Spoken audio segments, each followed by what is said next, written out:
Hello नमस्कार सभी साथियों, कैसे हैं आप सभी। चलिए तो आज हम देखेंगे विज्ञान के चमत्कार। विज्ञान के चमत्कार है, उस पर हम निबंध लिखना सीखेंगे। निबंध है जो किस प्रकार लिखा जाता है, कैसे हमें लिखना है परीक्षा में, उसकी हम संपूर्ण जानकारी देखते हैं। चलिए तो हम देखते हैं। सबसे पहले देखेंगे विज्ञान के चमत्कार। विज्ञान के चमत्कार पर निबंध किस प्रकार लिखना है। तो सबसे पहले जब हम निबंध लिखते हैं तो एक कोटेशन होता है, वाक्य होता है, उसे हम लिख देते हैं। जैसे हमने लिखा है विज्ञान के चमत्कार में, आज का विज्ञान कल की तकनीक है। आज का विज्ञान कल की क्या है, तकनीक है। यह हम लिख देंगे जिससे यह आकर्षक लगे, हमारा निबंध है और भी आकर्षक लगे। अब इसके बाद हम देखते हैं रूपरेखा। रूपरेखा बना लेते हैं। जिन बिंदुओं पर हमें निबंध लिखना है उनकी हम रूपरेखा लिखते हैं। रूपरेखा में पॉइंट मतलब जब हम हेडिंग डालते हैं तो वो हेडिंग लिखते हैं रूपरेखा में। जैसे यहाँ पर प्रस्तावना, दूसरे नंबर पर चिकित्सा, मनोरंजन और दूरसंचार, युद्ध के क्षेत्र में विज्ञान की क्या भूमिका है, यातायात, कृषि के क्षेत्र में क्या भूमिका है और उसके दुष्प्रभाव मतलब विज्ञान से जो हमारे जीवन पर हानियाँ हुई हैं, विज्ञान के द्वारा जो हानि हुई है वह दुष्प्रभाव में लिखेंगे। और उपसंहार क्या है, उपसंहार आखिरी पॉइंट होता है। सबसे पहले हम निबंध में लिखते हैं तो सबसे पहले कौन सा पॉइंट लिखते हैं, प्रस्तावना, और आखिरी में क्या लिखते हैं, उपसंहार। ये प्रस्तावना है सबसे पहले लिखेंगे और जो उपसंहार है वह निबंध के सबसे बाद में लिखा जाता है। ये सभी को ध्यान में रखना है कि जो प्रस्तावना है वह सबसे पहले लिखते हैं और जो उपसंहार है वह आखिरी में लिखते हैं। इस प्रकार से हमने रूपरेखा जमा ली। कोई भी निबंध हो ये सबसे पहले करना है, रूपरेखा हमें जमाना है, फिर लिखेंगे प्रस्तावना और सबसे आखिरी में लिखना है उपसंहार। अब देखते हैं हम निबंध में लिखते हैं प्रस्तावना। प्रस्तावना में हम क्या लिखेंगे, प्रस्तावना में हम लिखेंगे कि आज का युग विज्ञान का युग है। आज का युग विज्ञान का युग है। हम अपने दैनिक जीवन में जिन वस्तुओं का उपयोग करते हैं वह सभी क्या है, विज्ञान की देन है। विज्ञान ने संसार को बदल दिया है। संसार के कोने कोने में विज्ञान का क्या है, बोलबाला है। यह हम प्रस्तावना में लिख देंगे। इसके बाद हम चिकित्सा। चिकित्सा में क्या लिखेंगे, जो बीते हुआ समय है, जो हमारा पहले का समय है, उस समय पर छोटी छोटी बीमारियों के द्वारा ही लोगों को क्या हो जाती थी, मृत्यु हो जाती थी। इलाज नहीं हो पाता समय पर, जिसके कारण है जो बीमारियां क्या है, फैल जाती थी। एक व्यक्ति से दूसरे व्यक्ति में आसानी से फैल जाती थी। इलाज अच्छी तरीके से हो नहीं पाता था। लेकिन जैसे ही विज्ञान की आविष्कार, नए नए उपकरणों का उपयोग हुआ है, तो क्या हुआ है, रोगों को हम अच्छी तरह से नष्ट कर सकते हैं, ख़त्म कर सकते हैं और इलाज करना आसान हुआ है। तो अब इसमें हम लिखेंगे विज्ञान के कारण आज छोटी से छोटी बीमारी से लेकर कैंसर, एड्स जैसी बड़ी बीमारियों का इलाज करना, हर इलाज क्या है, संभव है।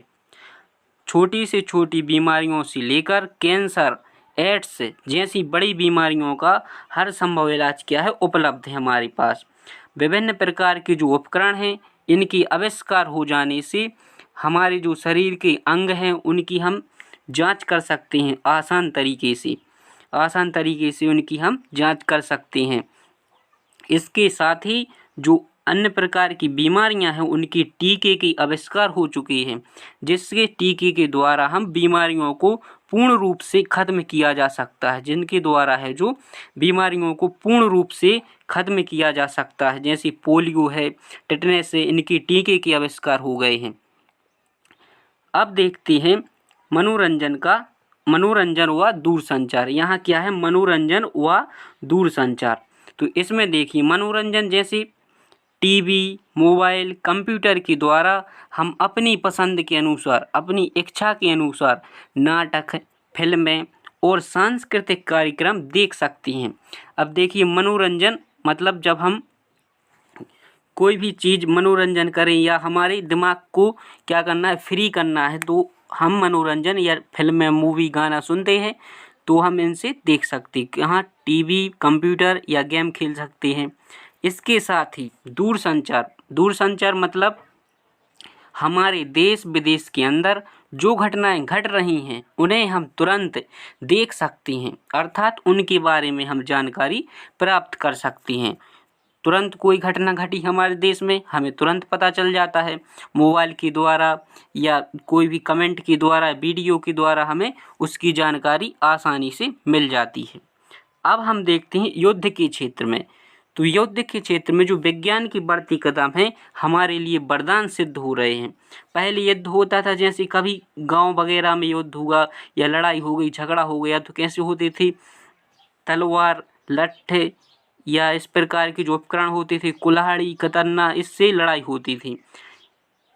हमने देखा कि जो विज्ञान के बढ़ते कदम है युद्ध के क्षेत्र में बहुत बड़ी क्रांति साबित हुए हैं। विज्ञान की नई तकनीकों के द्वारा, जैसी नई मिसाइलों, या हमें युद्ध लड़ना है तो हम लट्ठ लेकर तो जाएंगे नहीं, तलवार लेकर तो जाएंगे नहीं, किससे जाएंगे, हमारे देश की लड़ाई हो गई किसी अन्य देश के साथ, तो नई मिसाइलें हैं, बंदूकें, टैंक, रॉकेट का निर्माण संभव हो सका है। किसके द्वारा? विज्ञान के द्वारा। अब हम देखते हैं यातायात। यातायात मतलब आना जाना। पुराने समय में जब हमें एक स्थान से दूसरे स्थान तक जाना होता था तो हमें बहुत कठिनाई होती थी, क्योंकि साधन पर्याप्त नहीं थे। अब देखिए, कोई भी सामान ले जाना था तो उसको भी आसानी से नहीं लाया जा सकता था, उसे भी आसानी से नहीं लाया जा सकता था। लेकिन अब हमें कार, बस और जहाज, ट्रेन, हवाई जहाज, इनकी क्या हो गए, निर्माण हो गए। इनसे हम कहीं भी आ और जा सकते हैं और सामान को भी एक स्थान से दूसरे स्थान तक हम ले आ जा सकते हैं। इसके साथ हमें क्या होती है, समय की पर्याप्त बचत होती है। समय की क्या होती है, पर्याप्त बचत हो जाती है। अब देखते हैं कृषि के क्षेत्र में क्या भूमिका है। कृषि के क्षेत्र में देखते हैं, बीते समय में कृषि करना बहुत ही कठिन था। बीते समय मतलब जो समय बीत चुका है, पहले का समय था, उस समय में कृषि करना क्या था, बहुत ही कठिन था। कृषि कार्य में मजदूरों, बीजों आदि पर व्यय अधिक था। लेकिन आज विज्ञान की युग में अनेक प्रकार की कृषि यंत्र क्या हो गए, बन चुके हैं, जिससे क्या ला दी है, कृषि क्रांति। कृषि क्षेत्र में उन्होंने क्रांति ला दी है। फसलों की बुआई में किसका उपयोग करने लगे, हम सीड ड्रिल का उपयोग करने लगी। कटाई में रीपर, थ्रेशर, हार्वेस्टर की सहायता से अपना हम कार्य आसानी तरीके से कर सकते हैं, बहुत ही आसान तरीके से। इनकी सहायता से नुकसान भी कैसा होता है, कम होता है, और समय की हमें पर्याप्त बचत हो जाती है। हम बहुत ही कम समय में बहुत बड़े कार्य को कर सकते हैं। अब इसके दुष्प्रभाव मतलब हानियाँ। विज्ञान से हमें क्या हानि हुई है वो हम देखते हैं। अब देखिए, विज्ञान के जो आविष्कार किए गए हैं उनका हम आज असावधानी पूर्वक उपयोग करते हैं तो वह क्या है, घातक हैं। असावधानी पूर्वक मतलब यदि हम कोई भी कार्य करें उसमें हम सावधानी नहीं बरतेंगे तो वह हमारे लिए घातक सिद्ध होंगी, नुकसानदायी सिद्ध होंगी। जैसे कहीं पर लड़ाई या युद्ध हो गया तो अब हम किसका उपयोग करते हैं, जैसे तोप है या बंदूक है, इनका उपयोग करेंगे, मिसाइलों का उपयोग करेंगे तो बहुत ही बड़ी मात्रा में जनधन की हानि हो जाएगी। ये हमारे लिए घातक है।